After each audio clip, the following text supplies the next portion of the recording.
The tension in Umudike continued to build.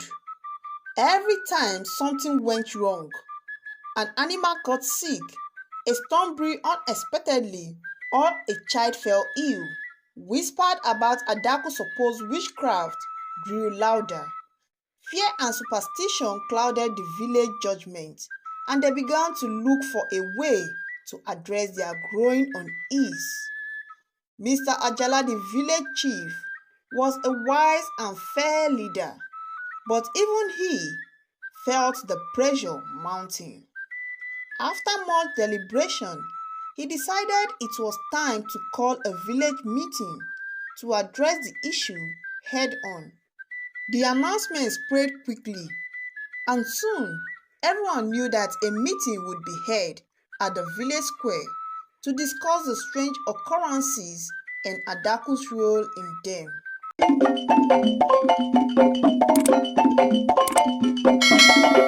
The day of the meeting arrived, and the village square was filled with people. Men, women, and children gathered, their faces filled with concern and curiosity. Mr. Ajala stood on a raised platform, flanked by the village elders and Nneka, who had always been a voice of reason and calm. Adaku and her family stood to one side, feeling the weight of the villagers' tales. Obi stood beside Adaku, his presence a silent show of support. Eze and Amara held their heads high, determined to protect their daughter no matter what. Mr. Ajala raised his hand to silence the crowd.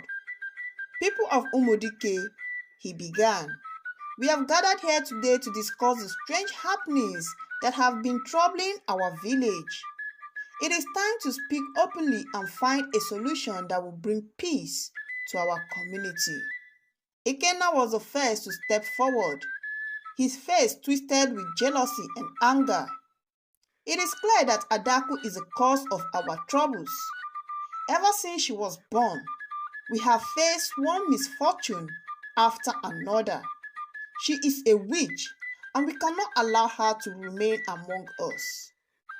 There were murmurs of agreement from the crowd, but Mr. Ajala held up his hand again. Let us hear all sides before we make any decisions. Nneka, you have always been a trusted advisor. What do you have to say? Nneka stepped forward, her eyes calm and steady. I have known Adaku since she was born. I have seen her kindness, her bravery, and her willingness to help others. Yes, she has powers, but they are not evil. They are a gift. She saved a boy's life at the river. Should we not be grateful for that? A few villagers nodded in agreement, but Ikenna was not swayed. Gifts? Her powers are dangerous. We cannot ignore the signs. She must be put through a traditional trial to determine if she is truly a witch or not. Adaku's heart sank.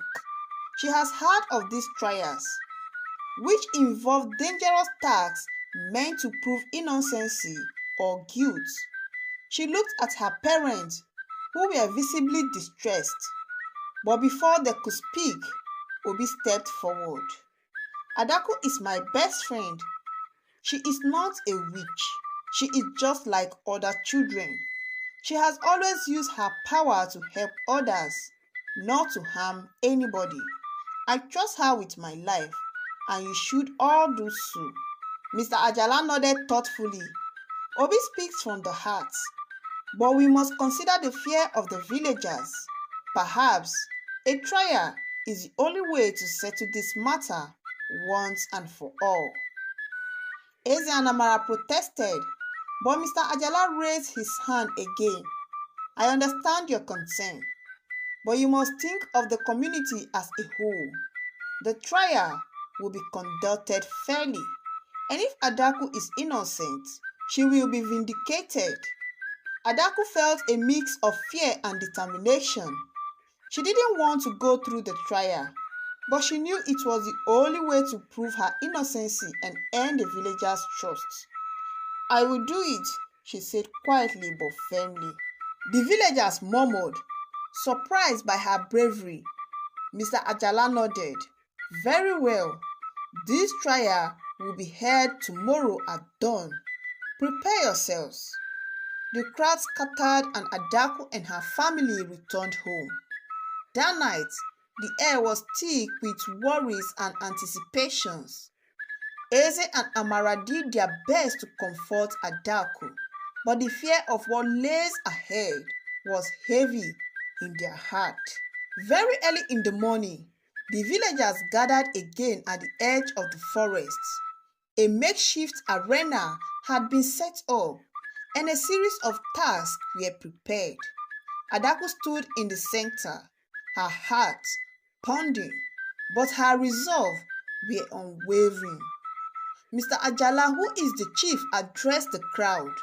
"Adaku will face 3 tasks. If she completes them without harms, she will be declared innocent. If she fails, we will have our answers and throw her into the evil forest." The first task was a test of courage. Adaku was to walk across a narrow bridge suspended over a deep ravine. The villagers watched with anxiety as she stepped onto the bridge. The wind howled and the bridge swayed, but Adaku kept her eyes forward, focusing on each step. She reached the other side, her heart racing but unharmed. The second task was a test of strength. Adaku was to lift a heavy stone that is more than her and carry it across a marked distance. She had never been particularly strong, but she called upon her inner strength and determination. She lifted the stone onto her shoulders, each step a testament of her willpower. She crossed the line, her muscles aching, but she did not want to give up. The final test was a test of wisdom. As small as Adaku was given a riddle to solve, one that has stumped many before her. She sat quietly, thinking deeply. The riddle involved a story of the sun, the moon, and the stars, each with a hidden meaning. Adaku closed her eyes, letting her mind wander to the stories Nneka had told her before. And suddenly, thanks to Nneka's story, the answer came to her. The sun brings light, the moon brings dream, and the stars guide our way, she said confidently. Mr. Ajala nodded, a hint of a smile on his lips. Adaku has completed all 3 tasks. She has shown courage, strength, and wisdom. By our tradition, she is declared innocent because she completes each task without being harmed. There was a moment of stunned silence, followed by a cheer from Obi and a few others. Slowly, the rest of the villagers joined in, their fear giving way to relief and acceptance.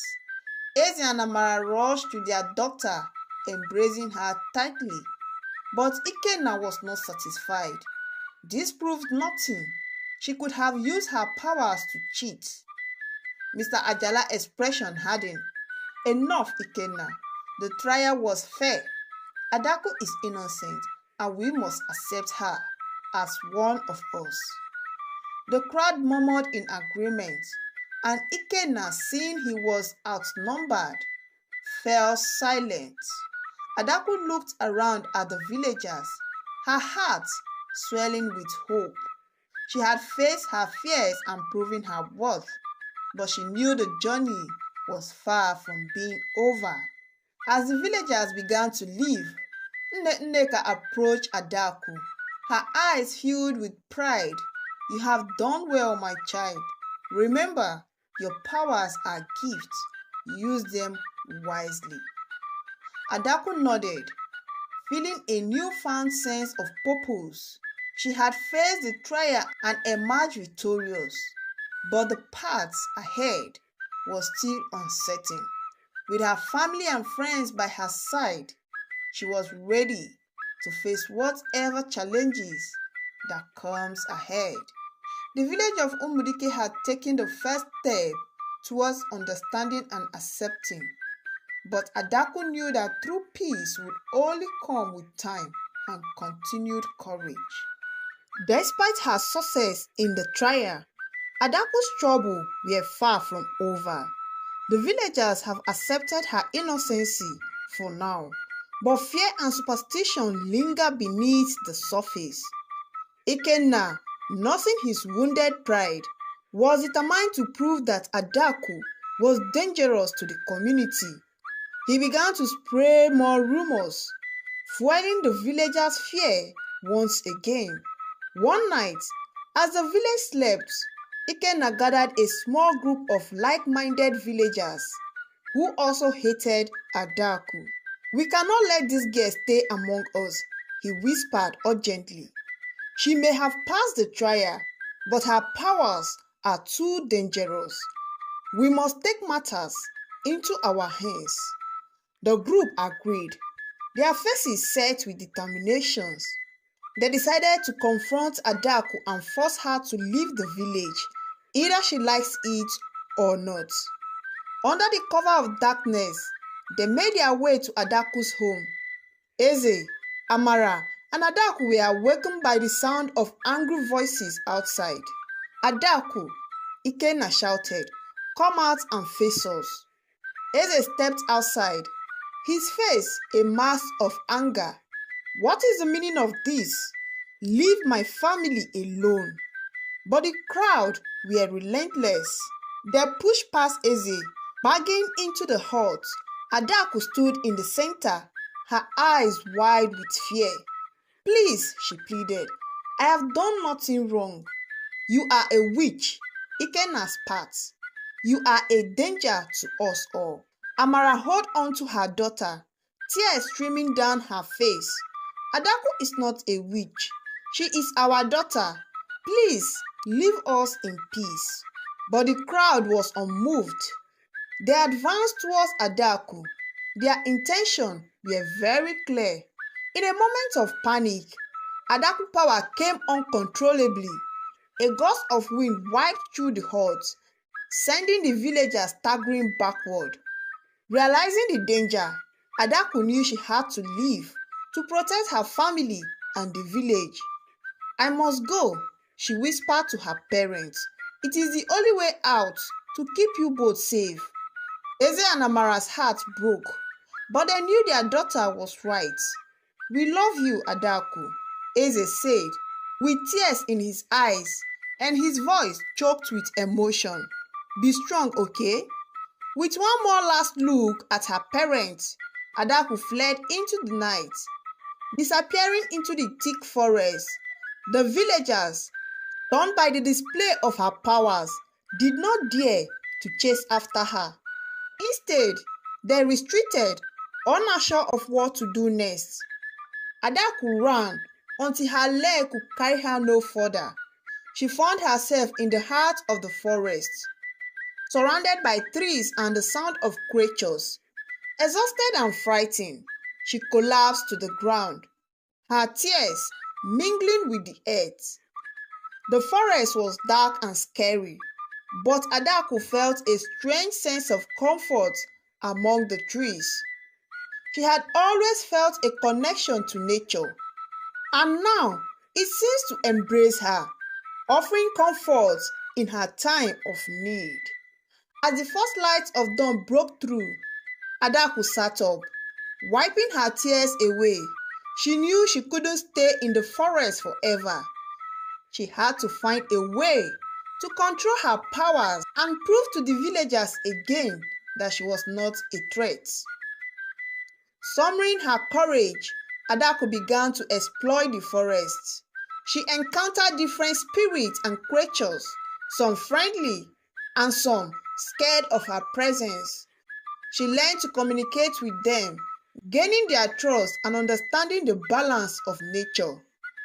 One day, she met an old wise spirit named Ifeoma. The spirit had lived in the forest for centuries and had seen many things.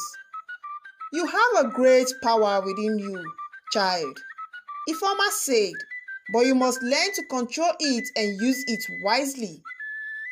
Adaku listened carefully as Ifeoma taught her about her heritage and the true nature of her powers. She learned that she was a descendant of a powerful protector known as the witch girl, who had been misunderstood and feared just like her. With Ifeoma's guidance, Adaku began to embrace her powers. She practiced diligently, learning to use her ability for good. She healed injured animals, helped plants to grow, and even communicates with the spirits of the forest. As weeks turned into months, Adaku grew stronger and more confident. She knew that one day she would return to Umudike and prove to the villagers that she was not a witch to be feared, but a protector to be cherished. But for now, she remained in the forest of spirit, honing her skills and preparing for the challenges that lies ahead. The journey was far from over, but Adaku was ready to face whatever that comes her way. If you are ready for the part 3, let me know at the comment section below.